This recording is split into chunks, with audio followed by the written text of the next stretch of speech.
for coming back to my channel. I do hope you are enjoying this series as much as I am. So far, we have done a fable, Rip Van Winkle, and a myth, the Puck Wedgie. Now, let's delve into a legend. Before we do, though, let me just ask if you have any legend, myth, or fable that you would like to hear. And if you do, leave a comment letting me know what it is. Also, drop a like and promote this channel. And if you aren't already, subscribe to join us on more of these adventures. But now it's time to hop in the car and get back on the road.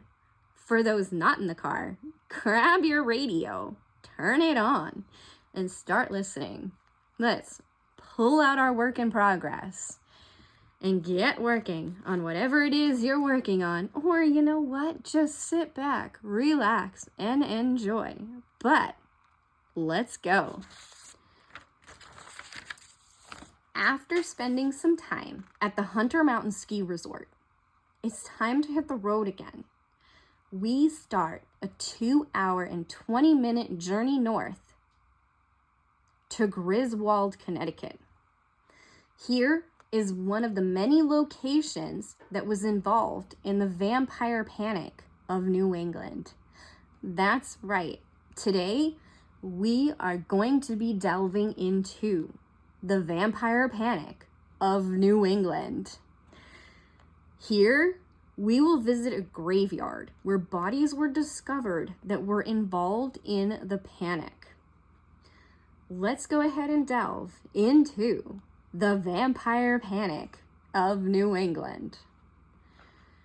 Rhode Islanders were considered to be less intelligent and not learned.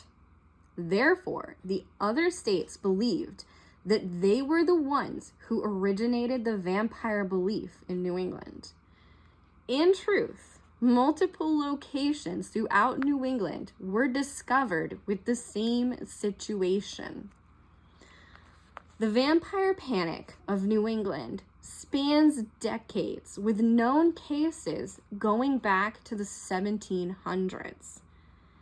In Europe, the particular panic went back further, even to ancient Greece and possibly the ancient Babylonians. To this day, the disease that is behind the panic is still a known problem. For you see, the disease behind this vampire panic is none other than tuberculosis.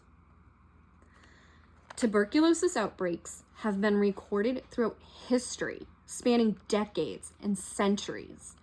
During this time, the disease was running rampant, resulting in many deaths. Cases of it were found in Rhode Island, Massachusetts, Connecticut, Vermont, and other areas of New England, possibly even New York. We are going to be primarily learning about the 1800s outbreak. During this time period, tuberculosis was known as consumption, but was also called the White Death. I think it would be good to get some insight into first tuberculosis and then into vampirism itself, to learn more about the history of why this panic came to be.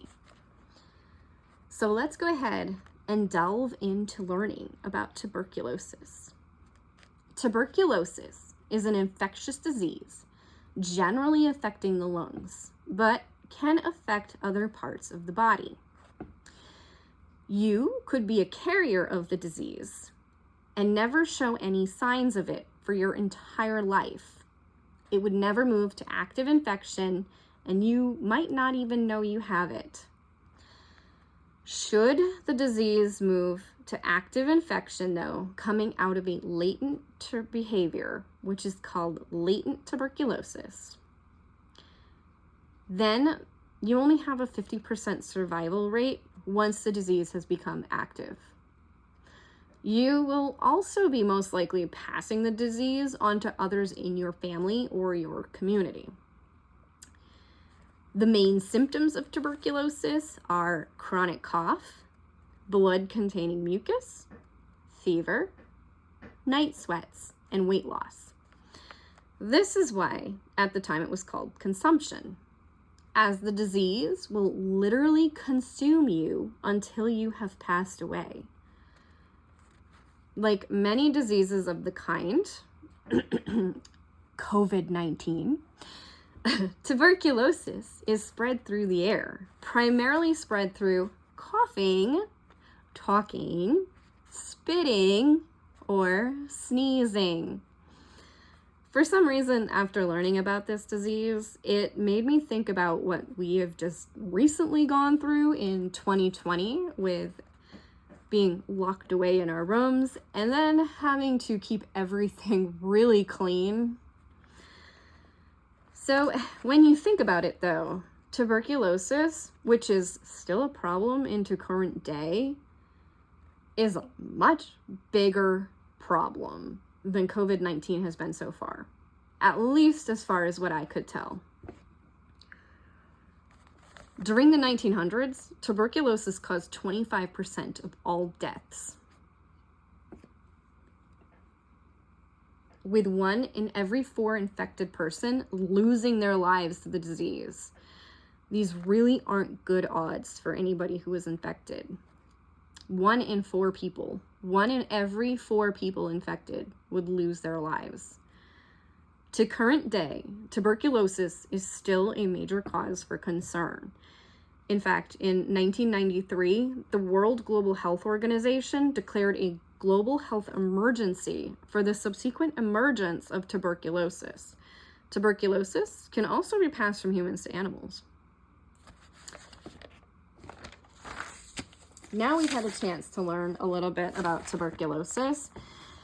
It's time to delve into learning about vampires. Well, at least a little bit about vampires, because they are a legend all of their own. The vampire is truly as old as time. Their legend comes from Bulgaria, and the word vampire itself translates to ghost monster. Early vampires were more in line with a poltergeist and were actually a spreader of disease. But as the legend traveled west, the story changed, and the vampire became a corpse with the need to consume blood. In the 1700s, human blood, and blood in general, was considered to have medicinal qualities. This was also the time of the bloodletting to stave off consumption. This was most likely why vampires became blood drinkers, because they had a thing with blood for some reason. And consuming blood to restore life, as blood is the key to the soul. Heading back to New England with our thoughts and some insight into vampires and tuberculosis, let's now look at the vampire panic of New England. Vampires and tuberculosis. Tuberculosis is a wasting disease, literally consuming the life of the infected. Seeing your family member or your friend literally waste away and not knowing why had to be one of the hardest things. After the victim had passed, the disease would then start to show in others of the family or the community. Knowing that one victim had already died and now others were wasting away, it's very easy to see how vampires could be blamed. So they saw the first deceased to be coming back and draining the lives of the family in order to maintain their own soul or body. Therefore, the New England vampire panic is a reaction to the tuberculosis outbreak in the 1800s.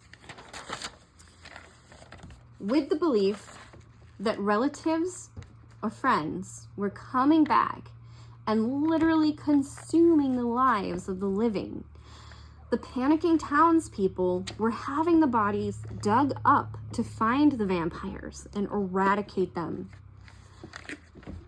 Corpses were determined to be a vampire based on the state of decay or if there was liquid blood in the organs. The body not being decayed as it should would mean the deceased was staying vibrant by consuming the lives of the living. If blood was found in the organs, it meant they were drinking the blood of the living, so that the family and friends were slowly being consumed, thus the consumption. These findings caused the town people and family members to panic, thinking a vampire was in the community. Steps had to be taken to ensure they wouldn't cause more trouble. What steps were taken? That depended upon the area you were in, where the vampire was found, and also the primary religion. To discover if a vampire existed, one first had to dig up the dead.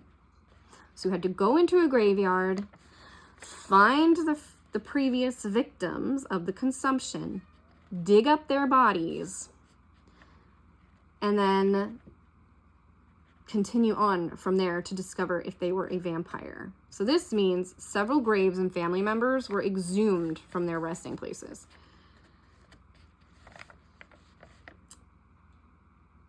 And when the body had been checked and an autopsy performed in order to discover if they were a vampire, and if the state of decay matched with the time of death, so if things lined up, everything looked good, and there was no blood present in the organs, then the body was reburied. If, however, the body's state of decay did not match with the time of death, or blood was found in the organs, then they were considered to be a vampire. Once the body was determined to be a vampire, it was time to move into the next step. Now, what do you do to get rid of a vampire? One way of taking care of a vampire is to remove its head and legs.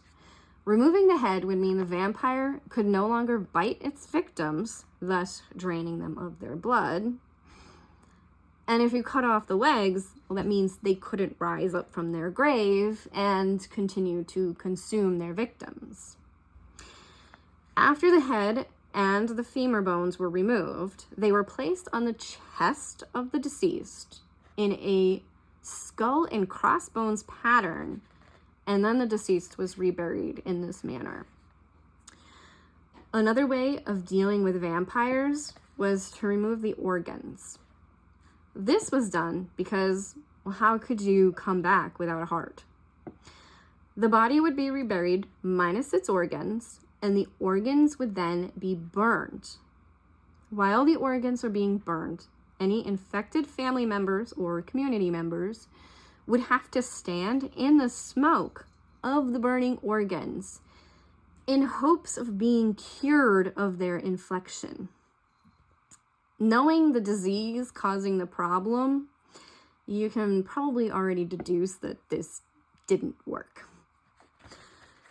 Let's go ahead and look at some of the cases coming out of the panic. So let's go ahead and travel into some of these towns and see a couple of these cases. First, we're going to start with Mercy Brown. Mercy, her mother Mary, and sister Mary all died from tuberculosis. The year was 1892, and they lived in Exeter, Rhode Island. The family owned a farm in Exeter. The town was a sleepy farming town, with many of the young men going off to work on the railroad. Consumption was a fairly popular affliction of the time, and after the death of the three ladies, Mercy's father and brother remained living. The brother sadly began to show signs of the consumption. Panicking, the townspeople insisted that the three women be dug up and checked for vampirism. Although technically Mercy was only about 8 years old when she died, so she wasn't actually a woman yet. But yeah. Anyway, the father agreed to have the bodies exhumed. After exhuming the bodies, they went through the process of determining if they were a vampire. So therefore, each body had to get an autopsy. Mercy's mother was determined to be in the proper state of decay, and she was reburied. Her sister Mary was also determined to be in the proper state of decay, and she also was reburied. Mercy, however, was barely decayed, and she had blood, liquid blood, still in her organs, mostly her veins and her heart. She was determined to be a vampire, and her organs were removed. Then her organs were burnt until they were ashes. They then took the ashes and turned them into a tonic and gave them to the brother to drink to save him from the disease. He passed away, unfortunately. He died of tuberculosis not long after. Another famous victim was Frederick Ransom of 1817. Frederick lived in Vermont. He was a good, upstanding citizen and was attending university, Dartmouth College, actually. He was therefore a learned man and not a poor, uneducated man. Frederick fell ill to the consumption and suffered for a while. After his death, more members of the family began to show signs of the disease. Panic ensued, and Frederick's father began to fear his son was a vampire and was coming back and draining the lives of the rest of the family. I can imagine this poor man. His whole family is now sick. He had the body exhumed. He had Frederick's body exhumed, and it was discovered that the body wasn't as decayed as it should be, and there was blood in his heart. This made the father feel validated in his suspicions, and Frederick's heart was removed. Frederick's heart was then burned in a sacrificial manner on a forge. The bellows were used to blow the smoke of the burning organ onto the inflicted family members. Not one of these family members survived, however. They all passed away, except for the father. I think he lived. Anyway, Henry David Thoreau wrote about this in his journal on 26 September of 1859. He wrote, "The savage in man is never quite eradicated. I have just read of a family in Vermont whose several of its members, having died of consumption, just burned the lungs, heart, and liver of the last deceased in order to prevent any more from having it." It wasn't common for educated people to believe in vampires. Even in this time period, they knew consumption was a disease and causing a problem because they were educated.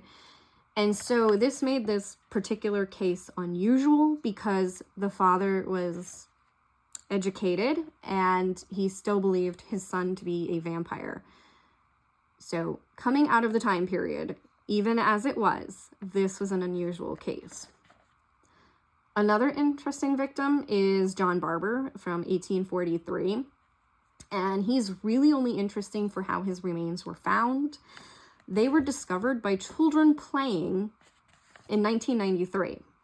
The remains were found in the skull and crossbones pattern, with his coffin having been tacked down and his initials and dates carved into the lid. He was found in an old farm burial belonging to the Walton family. His son, who died at 13, was also found in a similar state near his father.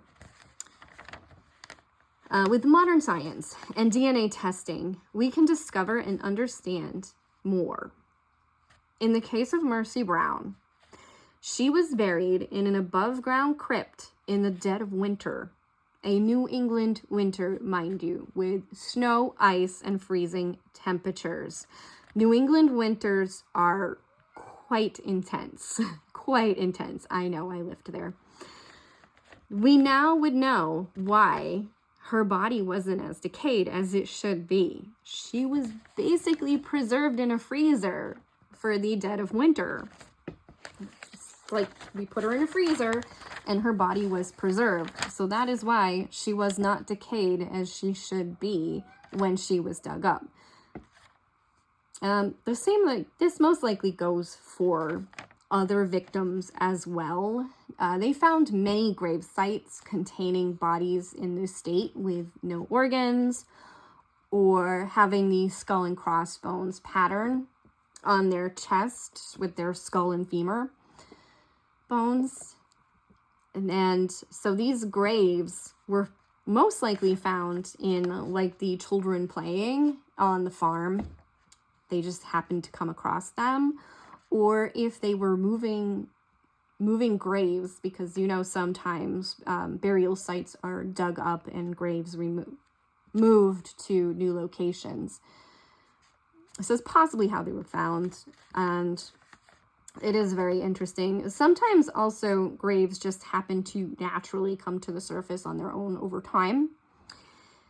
But anyway, we now know about the vampire panic of New England. And I personally thought this was a fascinating find and very interesting.